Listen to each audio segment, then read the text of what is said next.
Welcome to Deleted Saves.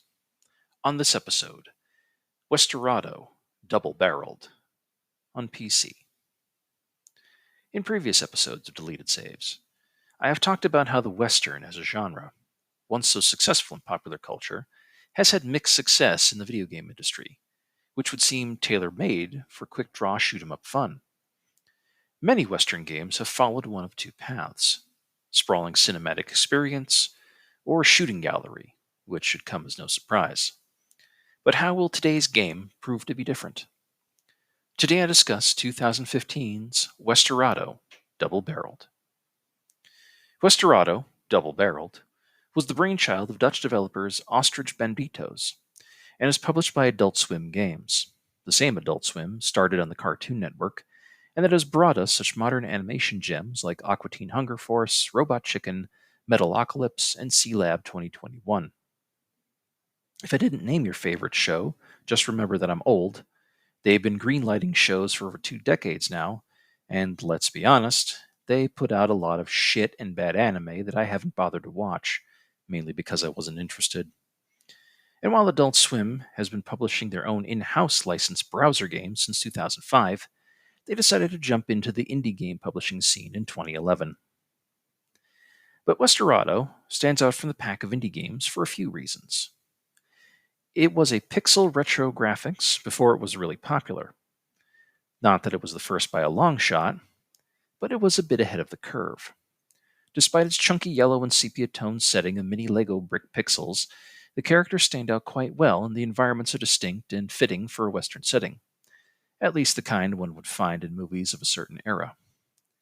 But more than anything, Westerado is a procedurally generated mystery game with a Wild West skin. What do I mean by that exactly? Well, much like any popular Western, this is a story of revenge. Your nameless protagonist is seeking the man responsible for the murder of his family and the burning of his family ranch, driven at the beginning only by the dying description of the killer's article of clothing.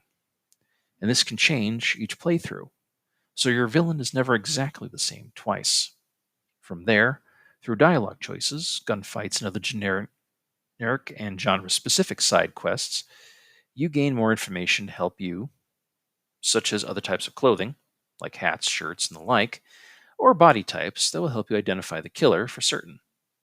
Even more, the description gets assembled into in-game notes and a wanted poster that changes from playthrough to playthrough.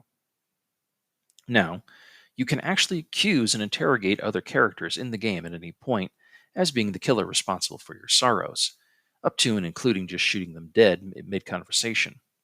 But you will definitely lose chances for clear information if you do, and since there is a faction system at play in the game, you will have to deal with the consequences of being a loose cannon. Westerado is also played from a top-down perspective, much like the original Legend of Zelda or its sequel, Link to the Past. And while there is a map available in the game, it might not be a bad idea to keep a notepad on hand to write down information and a simple map for yourself to keep from getting turned around. There is little in the way of upgrades for the game except for new guns you can purchase, and that isn't necessarily a bad thing, as there have been other Western games that have been so full of cosmetic upgrades and adjustments to show the passage of time or change in physical appearance that trying to implement something more advanced than getting a few new toys in a game that looks like a sand art painting come to life would be unbearably cumbersome. But the reality is Westerado is a fairly short game overall, easily completed in about 3 hours if you just focus on the main quest, but more like 5 if you do a lot of side quests, maybe longer if you take a completionist stance, which unfortunately I do not. Does it need to be more than that? Probably not, especially when the conceit of the game is a bad guy who is literally different each time, unless the RNG repeats itself. Critics seem to have really liked this little indie title, ranging from said critics saying it had done a revenge tale the best of any game out there, to it being more effective than Red Dead Redemption 2.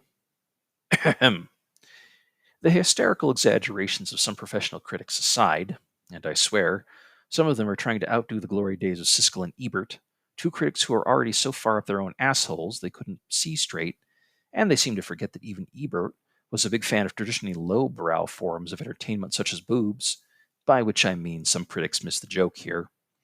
The game is best understood as a moderate response, where it is a good title that you can approach in several ways, and the game adapts to your choices to solving the mystery of who killed your family, from ultra serious to complete goofing off. The biggest issue is that it is a keyboard only game with no controller support, so some of the keystrokes needed to play can be a pain. I can hear the PC purists whining now and angrily typing on their forums in response. Save it, boys. You know I'm right. And design used to adapt a tool that was never meant for the purpose for which you are using it is still problematic design, like trying to use a pizza cutter to open a coconut. But for my part, I like this title. While I'll never be the biggest fan of the retro revival aesthetic in modern gaming, Westerado does it well, with flair and distinct style that helps it stand out from the pack. And being a Western, well, shit, cowboy, I'm all down for that. Plus, best of all, it is mercifully short and respects your time, a quality many modern and bloated AAA games could benefit from learning, as could their fans who have lost perspective. But I don't think the critics' perspectives can ever be saved at this point. Westerado, double barreled, is a great game to pick up on a sale if anything I've said has piqued your interest, dear listener. It is fun, quirky, cheeky, and the most spaghettiest of Duplo block style spaghetti westerns, a subgenre I don't actually believe exists, but I'm sure someone out there is well on their way to making a thing. Plus, having a built in replay factor helps. Don't let the fact that the Adult Swim name is attached as a product and a producer turn you away from this one. This is no robot unicorn attack, unless you're into that. Holy shit, that is a deep cut from the internet. Anyways, this is a game worth your time. See you in the next dusty, trail worn town, Pixel Cowboy. Thank you for listening.